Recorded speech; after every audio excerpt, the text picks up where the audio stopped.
पहला test match Rawalpindi में बारिश के बाइस ताखीर का शिकार। आउटफील्ड गीली हो गई। कुछ देर बाद ग्राउंड का दोबारा मुआयना किया जाएगा।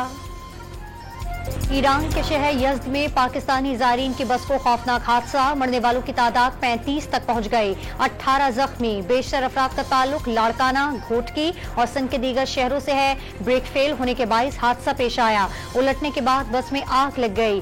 53 ज़ायरीन बस में सवार थे।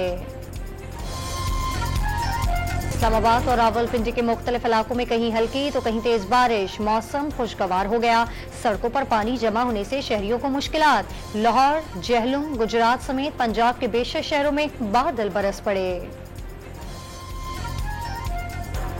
कराची समेत सिंध के दीगर शहरों में आज शाम तेज हवा के साथ बारिश की पेशगोई। बालाई खैबर पख्तूनख्वा, गिलगित बल्तिस्तान और आजाद कश्मीर में मूसलाधार बारिश का इम्कान।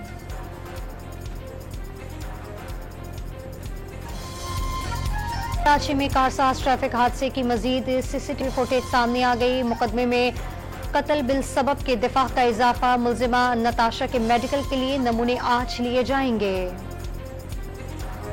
कराची के इलाके तारिक रोड पर FIA ने कार्रवाई के दौरान हवाला हुंडी और गैर कानूनी करेंसी एक्सचेंज में मुलव्विस मुलजिम को गिरफ्तार कर लिया। अमरीकी रियासत कैंटकट में शदीद बारिशों के बाद सैलाबी सूरत हाल। हादसात में 2 अफराद हलाक। भारतीय दारुल-हुकूमत नई दिल्ली में भी मूसलाधार बारिश के बाद सड़कें ज़ेर-ए-आब आ गईं। और मुल्तान में पंजाब फूड अथॉरिटी की कार्रवाइयां। 1000 लीटर मुजरे सेहत मशरूबात और 100 किलो खोया तल्फ कर दिया।